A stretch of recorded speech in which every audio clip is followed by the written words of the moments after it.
With that, can I invite to the stage Alyssa Raid with Sustain Life, as well as Anna Morrow with Bloomberg.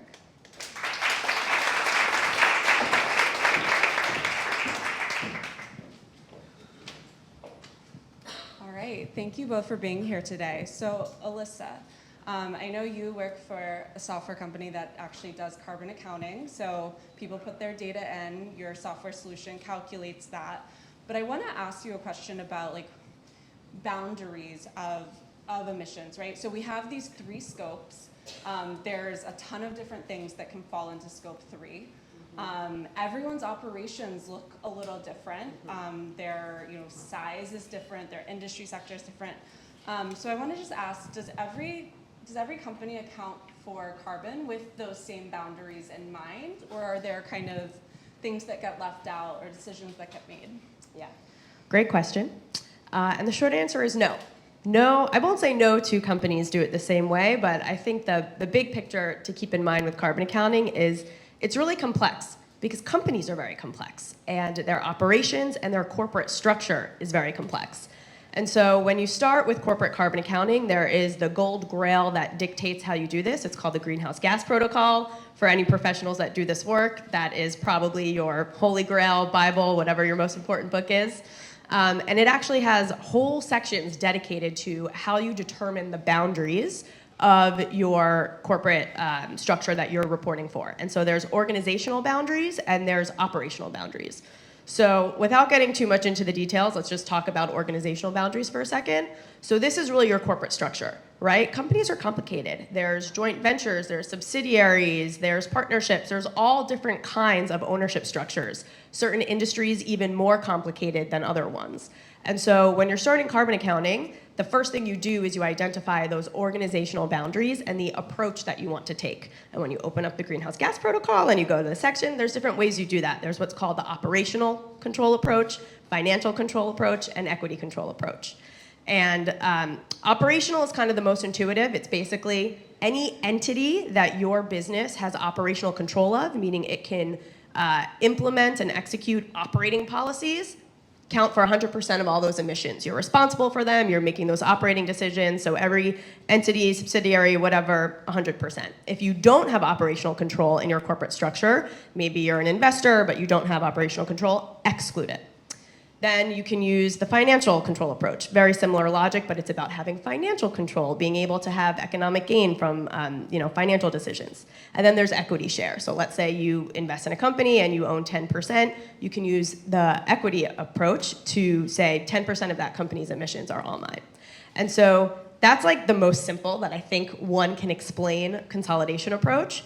I happen to think it is the most complicated and complex part of carbon accounting, which is such it's so unfair because it's the first thing you have to do to actually do it properly and correctly and make sure that all of your boundaries are set up correctly.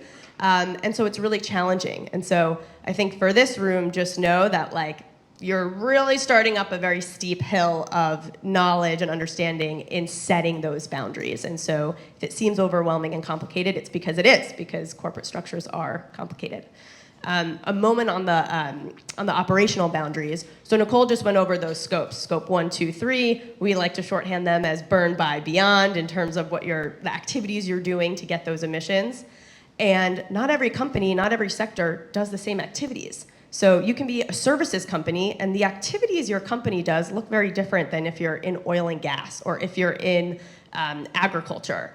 And so agriculture, for example, has all of these scope 1 activities that are very specific to agriculture, land use management and change, and fertilizer application, where if you're a consulting practice or you're a real estate company, fertilizer application isn't a very material or meaningful part of your business activity. And so again, there is guidance, there's sector-specific guidance, but I think for this room, just know that no, every company, every sector does things different to fit their unique needs. And when you're starting on carbon accounting, it is very much an art and a science. There is a textbook, there is the science side that gives you the guidance, but there's also the art side about making judgments about the right way to apply that textbook to your business. Awesome, thank you. And I think a theme, the people on this panel today, we're working in this space and it's complicated for us. Like even as like a newbie to this space, like it's just, it is complex, and it's, you know, every company's unique, it's all different, but like I appreciate you really bringing that message, Alyssa. Anna, can you maybe speak to like industry sector impacting the complexity? I know Alyssa touched on it a little bit, but like I know you're also looking at like ratings in your work at Bloomberg, so maybe you could speak to the complexity of different industry sectors and their carbon accounting. Definitely. Thank you for the question. First and foremost, my name is Anna, and I work as a sustainable finance market specialist at Bloomberg. I work with corporations, investors, banks, and governments to try to make understandable terms like carbon footprinting, how to make decisions, and how to take insights out of it. Coming back to the question, why is it industry important? And I think we have touched this in different examples. And I just want you to imagine, right? If I'm trying to compare the carbon footprinting of companies like Microsoft in the US, I'm using Holcim in Switzerland, comparing a bank in Europe, or even a food-producing company in Mexico. There are many complex factors to be included, like from size, and the sector very specifically. For me, the sector is at the bottom of everything. And the reason is that they have different processes, they have different products, they have different consumers, and they have different suppliers. And this is very important for a market, because you could imagine that for a tech company, the systems they use, the data centers, they entail a lot of usage of electricity, which ends up to be a lot of the scope 2 disclosure that Nicole was suggesting. This means that the methodology that we're using for scope 2 will be different from another company. Then, if you think about manufacturing companies, it's all about their extraction processes, the production processes, where they operate globally, that counts into their complexity. That is a scope 1. So we are already talking about like the type of profiles per the sector, the scope 1, scope 2, and scope 3, and at the end, it comes out as, okay, who has this information? The market has a very good appetite for companies reporting this information, but we just saw it at the beginning, not everyone is doing it. And it's not because of appetite, it's because it's difficult. Having the technology, having the reporting, having a system in place to do it, we have good partners, I think, that they're trying to make it. It is great, but it's not sufficient. So what happens, we ended up using estimates. You will hear a lot of this. Oh, we're using estimates. What is an estimate? It is a prediction.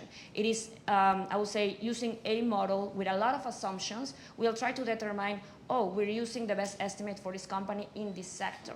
And how these how these estimates are used are based on the calculations at the sectors. And many of the times I'm talking about public companies, but what about private companies? What about venture capitals? What about a lot of financial instruments that are going into the market? What about the government's municipal bonds? So there's a diversity of different, I would say, transactions and corporations trying to incorporate this information. Very important. These estimates are created for vendors such as Bloomberg, S&P, MSCI, a lot of tech companies that are helping to solve this problem. But at the end, it brings a lot of complexity. How do I solve for this? Am I alone? Obviously, you're not. But you have a lot of frameworks that are being developed, CDP, TCFD, PCAF, that are helping to bring this transparency to the market. So along with these frameworks, along with these vendors, you can walk yourself through the path. And in this way, corporations can end up disclosing more. Investors can end up taking decisions based on what corporations are reporting, and if not, using the best estimates in the market. And I'll just like to conclude there because there's a lot of information, but at the end, it is what we have in the market, and it is the best decision that we'll make using the information that is available.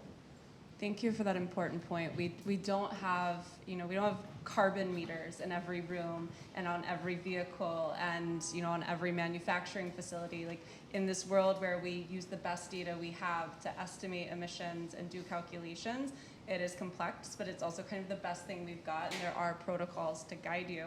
Alyssa, so if a company hasn't started their carbon accounting yet, and say they have complex operations and scope 3 data is going to take a long time to gather or be complicated to gather, should they just wait until they can do it all? Or is it okay to start with scope 1 and 2 and make a plan for scope 3 so that you at least are getting in motion? Yeah, I think something that we've heard across all the panels, and certainly even on this one already, is don't let perfect be the enemy of good. Like, you have to get started, you have to start doing this.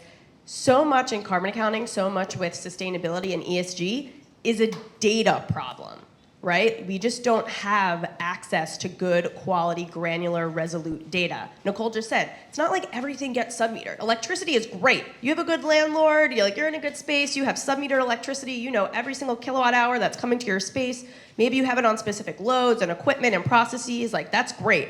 That's not how it works for everything else, right? That's not how it works for waste that's generated. That's not how it works for the materials in your products. You know, not everything gets measured like that. In a perfect world, it would. And so absolutely start where you can. I will say when it comes to scopes 1, 2, and 3, we all know scope 3 is the lion's share of emissions, right? It's 90% of any company's emissions. It's the majority of a footprint. But most companies do start with scope 1 and 2 because that's the data that's easier to get. Scope 1 and 2 is your emissions from your energy-related activities. It is the electricity that you are purchasing, your purchase steam, heat, cooling, any fuel that you're burning in your cars or your vehicles or your equipment or your building systems. And so we get a utility bill for that generally. Like that's the data that we have. So I always say, start where you have the data. Certainly if it's scope 1 and 2, that's actually the most natural place where companies start. And when it comes to scope 3, again, you may have access to data that is a teeny piece of your scope 3. Oftentimes it is commuting behaviors or corporate travel or waste that's generated in your operations. And that, even within your scope 3, is actually really small compared to like the use of your product. If you make a car or a combustive engine boat or whatever it is, or the materials in your product. But it takes time to get that data, to understand the right process. And so just get started, because the more that you start working on this, the deeper you're going to get, the more you're going to learn. You're going to learn about your business, you're going to learn about the process, and really the better way to do this for your company.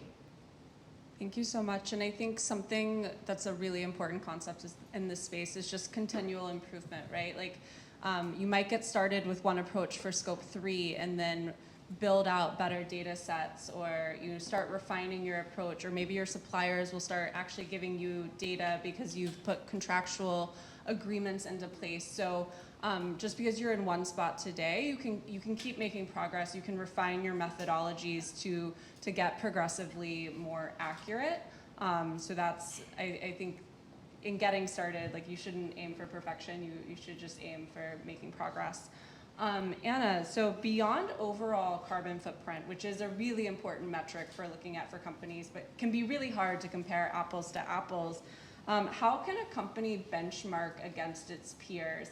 Are there any other metrics such as maybe emissions intensity or ratings, things that you can look at to maybe normalize emissions a little bit better?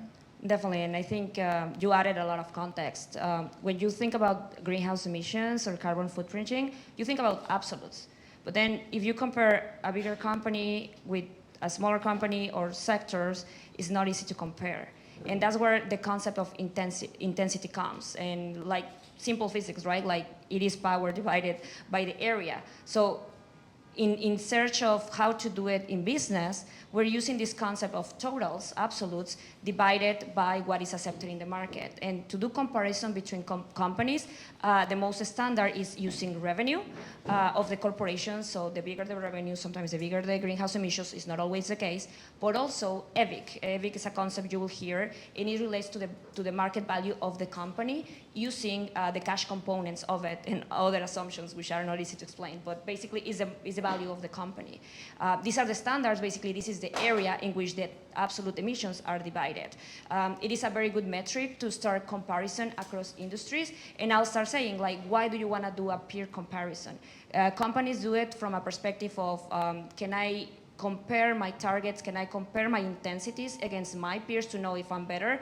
Some companies, bigger corporations in the world, I've seen it, they're using it to strategize. And if we are a cement company, are we doing urbanization? Are we doing planning of urbanization based on the intensity of our operations? Where are our operations in the world? So it depends a lot of why you're trying to do a peer comparison.